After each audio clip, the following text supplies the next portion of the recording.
नमस्कार सर्वांना, श्री स्वामी समर्थ. स्वागत आहे तुमचं माझ्या यूट्यूब चॅनलवरती.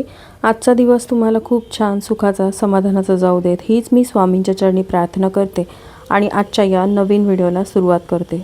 उद्या आहे 17 फेब्रुवारी 2026 वार मंगळवार आणि उद्या आलेली आहे दर्श अमावस्या.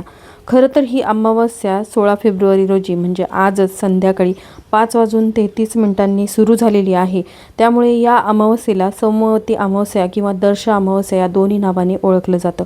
जरी अमावस्या ही 16 फेब्रुवारी रोजी सुरू झालेली असली तरी आपल्याकडे सूर्याने पाहिलेली तिथी ग्राह्य धरली जाते. त्यामुळे सोमवती अमावस्या म्हणजेच माघ अमावस्या किंवा दर्श अमावस्या ही उद्या 17 फेब्रुवारी 2026 वार मंगळवारी साजरी केली जाणार आहे. माघ अमावस्या हा हिंदू धर्मामध्ये अत्यंत पवित्र आणि फलदायी दिवस मानला जातो. या दिवशी केलेले स्नान, दान, जप आणि विशेष उपाय धनलाभ, सकारात्मक ऊर्जा, पितृदोष शांतीसाठी उपयुक्त मानले जातात. या व्हिडिओमध्ये आपण आज बघणार आहोत की माघ अमावस्येचे महत्त्व, कोणते सोपे आणि प्रभावी उपाय या दिवशी करावेत, तसेच या दिवशी कोणत्या गोष्टींची काळजी घ्यावी. श्रद्धा आणि भक्तिभावाने केलेले उपाय जीवनामध्ये सुख, समृद्धी आणि शांती आणू शकतात. त्याचबरोबर धनलाभासाठी देखील उपाय मी शेअर करणार आहे. त्यामुळे हा व्हिडिओ स्किप न करता शेवटपर्यंत बघा. चॅनलवरती पहिल्यांदा आला असाल तर सबस्क्राईब करा आणि असेच नवनवीन माहितीपूर्ण व्हिडिओ बघण्यासाठी बेल आयकॉनलाही क्लिक करा. त्यामुळे जेव्हाही मी नवीन व्हिडिओ अपलोड करेल तेव्हा त्याचं नोटिफिकेशन सर्वात आधी तुम्हाला मिळेल आणि तुम्ही माझा एक पण व्हिडिओ मिस करणार नाही. आणि हो, त्याचबरोबर हाई बटनलाही प्रेस करायला विसरू नका, जेणेकरून जास्तीत जास्त लोकांपर्यंत हा व्हिडिओ शेअर होईल. तर चला जास्त वेळ न घालवता व्हिडिओला सुरुवात करूया. तर माघ अमावस्येचा हा दिवस जो आहे ना तो खूप खास आहे. याचं महत्त्व जरा वेगळं आहे.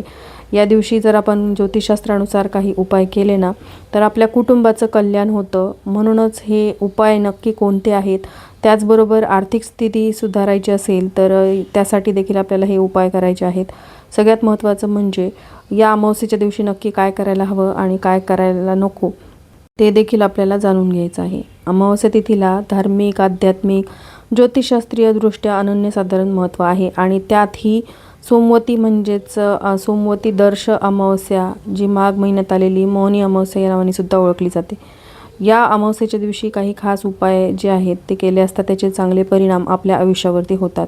तेच उपाय आता आपण बघणार आहोत. सगळ्यात पहिली गोष्ट म्हणजे जेव्हा आपल्या कुटुंबाची प्रगती होत नाही, म्हणजेच प्रत्येकाच्या कार्यामध्ये काही ना काहीतरी अडचणी येतात, अडथळे येतात, तेव्हा पितृदोष आपल्याला, आपल्या कुटुंबाला नाही ना, हे बघणं गरजेचं असतं. आणि जर तुम्हाला याबाबत काही माहिती नसेल तरीसुद्धा तुम्ही या अमावस्येच्या दिवशी पितरांसाठी तर्पण विधी जर केलात ना तर जो काही पितृदोष आहे ना तर तो आपोआप दूर होतो. या दिवशी पितरांच्या शांतीसाठी केलेलं दानधर्म, मग ते अन्नदान असेल, वस्त्रदान असेल, हे सुद्धा आपल्याला मोक्षप्राप्ती करून देणारं असतं. पितरांसाठी केली गेलेली सेवा सोमवती अमावस्येला आपल्या जीवनातील सगळ्या अडचणी दूर करते. हे तर झालं पितृदोषाच्या समस्येबद्दल. पण आता आपण त्या उपायांबद्दल बोलूया की ज्या उपायांनी आपली आर्थिक स्थिती सुधारू शकते. रात्रीच्या अंधारामध्ये शीतल प्रकाश देणारा चंद्रमा अमावस्येला नसतो, म्हणजेच अमावस्येला चंद्र दिसत नाही, त्याची गैरहजेरी असते. म्हणून तर अमावस्येला चंद्राची पूजा केली जाते. तसंच ही अमावस्या सोमवारी सुरू झालेली असल्याने उद्याच्या दिवशी चंद्राची आणि महादेवांची विशेष पूजा आपल्याला करायची आहे. या उद्याच्या दिवशी संध्याकाळी सूर्यास्तानंतर आपल्याला हातपाय वगैरे स्वच्छ धुवून देवापाशी दिवा लावावा, उदबत्ती ओवाळावी, महादेवांची आरती करावी आणि त्यानंतर कापूर आरती करून ती घरभर फिरवावी. यानंतर महादेवांना पांढरी फुलं, बेल अर्पण करावा. तसंच आकाशाकडे बघून चंद्राला स्मरण करून तुळशीजवळ चंद्रासाठी एक फूल अर्पण करावं. या छोट्याशा पूजेने सुद्धा भगवान शिवशंकर आणि चंद्राची कृपा लाभून आयुष्यामध्ये अडलेल्या कामांना गती मिळू लागते. अनेक अडचणींवर मात करण्याचे नवनवीन मार्ग सापडतात, असा हा भक्तांचा अनुभव आहे. ज्यामुळे तुम्ही देखील काही अडचणीत असाल तर ज्योतिषशास्त्राने दिलेले हे उपाय नक्की करून बघा. आता पहिला उपाय बघूयात की आपल्याला उद्याच्या अमावस्येच्या दिवशी सकाळी लवकर उठायचं आहे. स्नान करून स्वच्छ कपडे परिधान करायचे आहेत. त्यानंतर पाण्यामध्ये लाल चंदन, गूळ मिसळून सूर्यदेवाला अर्घ्य द्यायचं आहे. अर्थात सूर्यनारायणाला ते जल अर्पण करावं. त्यानंतर तुळशी मातेची पूजा करावी, तुळशीवर पाणी शिंपडावं आणि तुपाचा दिवा लावावा. त्यानंतर देवी तुळशीची 108 वेळा प्रदक्षिणा करावी. आणि जर तुम्हाला हे शक्य नसेल तर मग तुम्ही स्वतःभोवती 11 प्रदक्षिणा घालाव्यात. या उपायाने आर्थिक अडचणीतून माणूस लवकर बाहेर पडतो, पैशाविषयक समस्या दूर होतात आणखीन एक उपाय म्हणजे जो सोमवती अमावस्येला म्हणजेच माघ अमावस्येला केला जातो तो म्हणजे भगवान श्रीहरी विष्णू आणि पिंपळाच्या झाडाची पूजा. खास करून पिंपळाच्या झाडाच्या पूजेसोबतच पिंपळाच्या झाडाला 108 वेळा प्रदक्षिणा केल्या जातात. सुरुवातीला 8 परिक्रमेमध्ये कच्चा धागा घेऊन 8 वेळा तो झाडाला गुंडाळला जातो आणि त्यानंतर अन्नदान किंवा फळांचं वाटप केलं जातं. त्यामुळे सुद्धा धनधान्याने घर भरून जातं. घरामध्ये असणाऱ्या आर्थिक अडचणी दूर होतात. आता पैसे मिळवण्याचा मार्ग सापडत नसेल, कष्ट करूनही पैसा घरात येत नसेल तर सोमवती अमावस्येला संध्याकाळी घराच्या ईशान्य कोपऱ्यामध्ये, ईशान्य कोपरा म्हणजेच पूर्व आणि उत्तर दिशा यांच्या मधला कोपरा, तुपाचा दिवा तिथे आपल्याला लावायचा आहे आणि त्या दिव्यामध्ये लाल रंगाची वात ही घालायची आहे.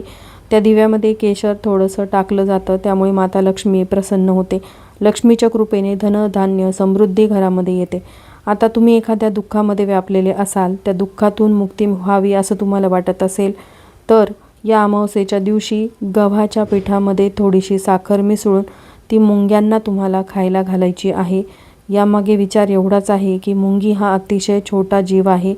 त्या जीवाच्या अन्नाची सुद्धा जेव्हा तुम्ही काळजी घेता तेव्हा तुमचं दुःख दूर होणार, यात काही शंकाच नाही. आता अमावस्येच्या दिवशी आपण कोणत्या गोष्टी करायला हव्यात तर पहा, पहिली गोष्ट म्हणजे दानधर्म आपण करायला हवा. दानधर्म केलेला शुभ असतो. जसं जमेल तसं तुम्हाला दानधर्म करायचा आहे. त्याचबरोबर काही भागामध्ये या दिवशी लोक उपवाससुद्धा करतात. या दिवशी अनेक प्रकारचे धार्मिक विधी केले जातात. पवित्र नदीमध्ये स्नान केलं जातं. पिंपळाच्या झाडाची पूजा यामध्ये महत्त्वाची असते. जसं मी आधी सांगितलं की पिंपळाच्या झाडाला पाणी आणि दूध अर्पण केलं जातं.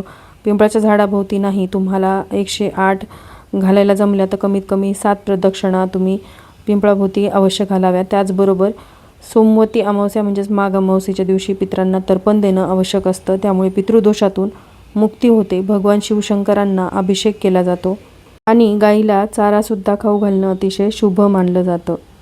तर चला, अतिशय छोट्याशा माहितीसह आजचा हा व्हिडिओ मी इथंच एंड करते. व्हिडिओ आवडला असेल, महत्त्वाचा वाटला असेल तर लाईक, शेअर आणि सबस्क्राईब करायला विसरू नका. भेटूया तशाच एका नवीन व्हिडिओसोबत. धन्यवाद. श्री स्वामी समर्थ.